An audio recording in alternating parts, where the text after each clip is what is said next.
Okay, so simulan na natin usapin ang ating usapan ngayong umaga at syempre makakasama natin ngayon ang spokesperson ng PhilHealth at pag-uusapan natin kasi kamakailan lamang good news to para sa lahat ng mga senior citizens. Dahil nasa third reading na ngayon sa Senado, ito magbibigay ng mandatory PhilHealth services sa lahat ng mga senior citizens. Kaya himayin natin yung usapin na yan. Kaya ngayon makakasama natin si Dr. Israel Francis Pargas, ang spokesperson and OIC VP Corporate Affairs Group ng PhilHealth. Good morning, sir. Good morning. Magandang umaga. Good morning, boss. Okay, sir. So sa lahat ng mga senior citizens natin ngayon, syempre, gustong-gusto nila itong balita na to. So ano ba itong Senate Bill 712 na nasa Senado ngayon? Well, actually, unang-una gusto ko lang batiin lahat ng mga senior citizens natin kasi ngayong linggong ito pinagdiriwang natin, no? National Senior Citizens Week.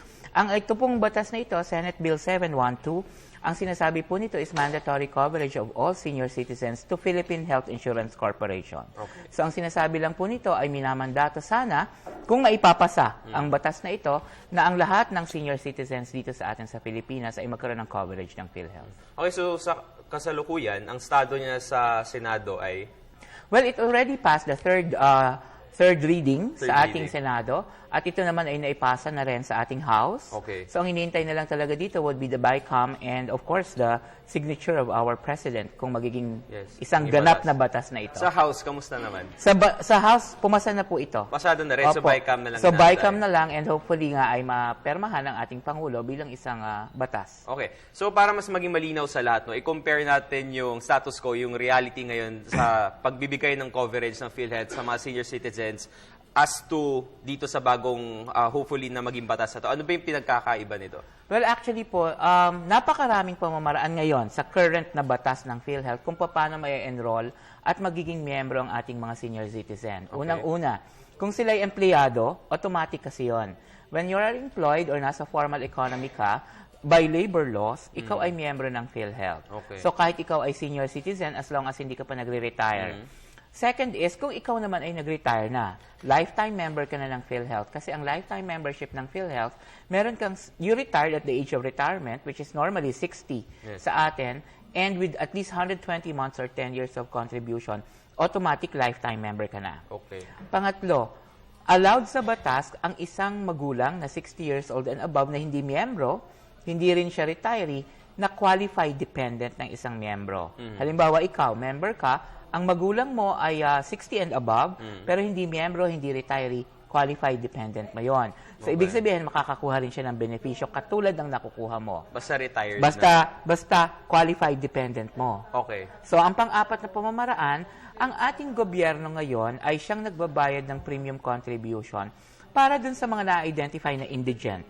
Yung mga walang kakayanang magbayad. Yung mahihirap nating kababayan, ang national government ang nagbabayad ng premium contribution dyan. So once napasama ka dun sa listahan ng tinatawag ng DSWD na National Housing Targeting System, ibig sabihin, miyembro ka na rin ng PhilHealth. Okay. Panglima ay ang isang mahirap nating senior citizen na walang kakayanang magbayad, pwedeng may magbayad para sa kanya. Pribado man na tao, society, organization.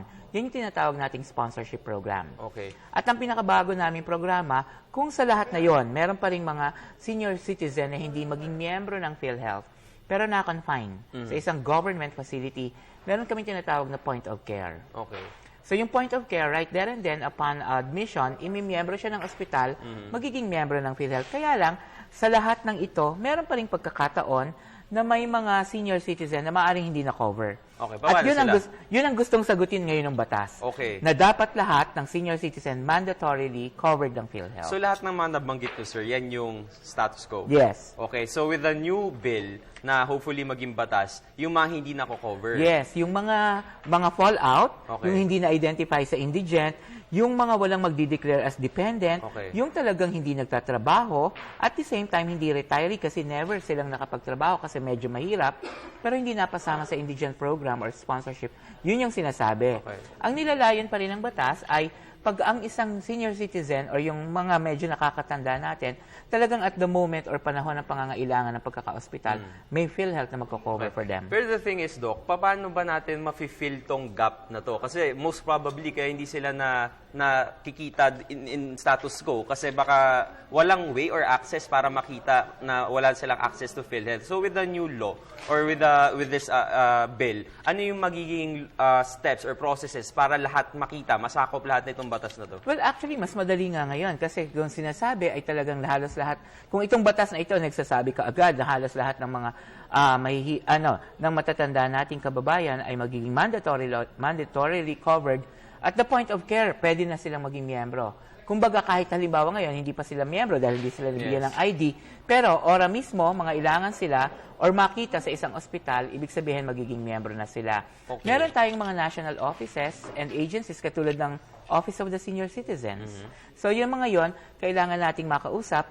I'm pretty sure pagkatapos pong aprubahan ang batas, ay gagawa tayo ng implementing rules and regulations at doon natin ma-identify ngayon kung paano ang magiging proseso. So basic lang, yung senior citizen, pupunta lang sila sa isang ospital kahit hindi pa sila officially PhilHealth member. Kapag nagpa-confine sila or nagpa-check up sila, member na sila agad. Well, yun po ang ating nilalayon para mas madali.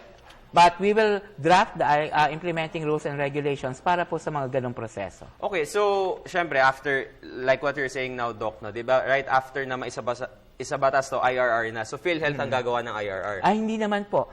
Because ito po isang batas, multi-agency ang gagawa ng Okay, so, IRR. ano agencies po ba yan? Well, depende po ngayon sa sasabihin ng batas. Maaari po ang kasama dito, unang-una will be, of course, baka po kasama ang PhilHealth dahil PhilHealth mismo yung magko-cover. Nandyan yung mga senior citizens sa National Office of the Senior Citizens. Okay. Nandyan ang LGU. I'm pretty sure nandyan din po ang Senado at saka ang House para pumayos yung IRR nito. Sa ngayon, Doc, ano ba yung mga estimate na number siguro ng senior citizen? Well, ang sinasabi nila, around 6 to 7 million daw po. Pero with currently, yung covered ng Sa PhilHealth? amin po, sa PhilHealth, ang atin pong nako-cover, under the lifetime membership program po, it is around 899,000. Okay. Tapos kung hindi naman po, dun sa ibang membership sector po, katulad ng employed and all, mga around 3.5 million, kasama po yung pagiging dependents nila. So you have another half to cover. Well, That's our objective. Meron pa po kaming mga ilan na kailangan identify sa amin. Okay. Kasi accordingly sa listahan po namin, around 6 million na covered na po ng PhilHealth. Sa iba-iba po yung program sector ha, Yes. as dependent or as a member and as a lifetime member. Yes. Okay, so magandang achievement to, no? Lalo na for the health na rin ng mga senior citizens natin. So hopefully, maisabatas na to through our BICAM at syempre Mapirmahan ang mapirmahan ating ng Pangulo. ating Pangulo para syempre magamit na to ng ating mga senior citizens. So sir, siguro message na lang po sa mga boss natin para syempre maipahiwatig nyo na po yung good news na to sa senior citizens natin. Kasama po sa selebrasyon ng ating National Senior Citizens Week, ngayon pong October 7, magkakaroon po kami ng isang Senior Citizens Forum. Gagawin po ito sa Mega Trade Hall, no, sa SM, Mega Mall. Gaganapin po natin ito ng buong araw. Magsisimula po tayo ng alas 9. So yung lahat po ng ating mga senior citizens, inaanyayahan ko po na kayo pumunta para po marinig ninyo kasi magsasalita po doon ang SSS, PhilHealth, GSIS. So lahat po ng mga social protection agencies ay doon at ibabalita sa inyo ang mga magagandang benepisyo nyo bilang senior Kailan to citizen. ulit, sir? October 7, October 7, malapit na. SM Mega Trade Hall. Okay, so puntahan yan ng mga senior citizens natin. Okay, maraming salamat po, Thank sir. you. At marami naman tayong mga nalinaw na mga detalye hinggil nga dito sa bagong panukala na to. Muli nakasama natin ang spokesperson at OIC VP ng Corporate Affairs Group ng PhilHealth. Walang iba kundi si Dr. Israel Francis Pargas. Maraming salamat, sir. Thank you. Thank you.